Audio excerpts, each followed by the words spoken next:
Bonjour à toutes et tous, rendez-vous aujourd'hui à Châteauneuf de Gadagne, petit village au sud d'Avignon et non loin de Châteauneuf-du-Pape, bien plus réputé, bien plus connu. Mais en réalité, vous gagnez vraiment à connaître Châteauneuf de Gadagne. Ici, le domaine s'appelle le Clos des Saumanes et leur cuvée Blanche-Garde est essentiellement issue de Roussanne, 90%. Et pour le reste, on compte un petit peu de Viognier, un petit peu de Grenache, un petit peu de Clairette. Alors, ce grand vin qui est travaillé dans les vignes sont cultivés en bio, pour la petite histoire, vient donc de ce terroir de galets roulés qui ressemble fort à celui de Châteauneuf-du-Pape.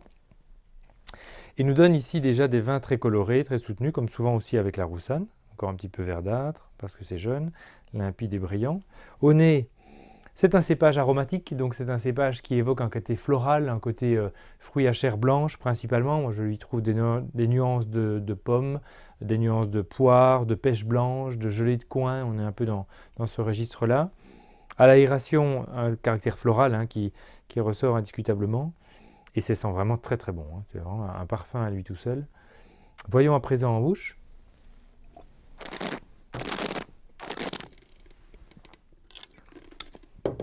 Magnifique au niveau du toucher de bouche, c'est très rond.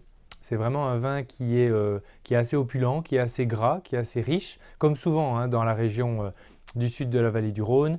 Et ça ressemble un petit peu à un Châteauneuf-du-Pape blanc, on prend sérieusement cette direction.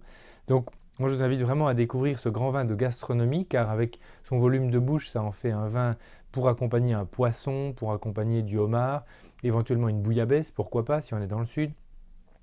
Et donc sinon, un plateau de fromage également, avec des fromages assez onctueux, assez crémeux, comme un chaours par exemple. Ça pourrait être un très très bel accord également. N'hésitez pas à vous laisser tenter donc par le Clos des Saumanes et cette belle cuvée Blanche-Garde.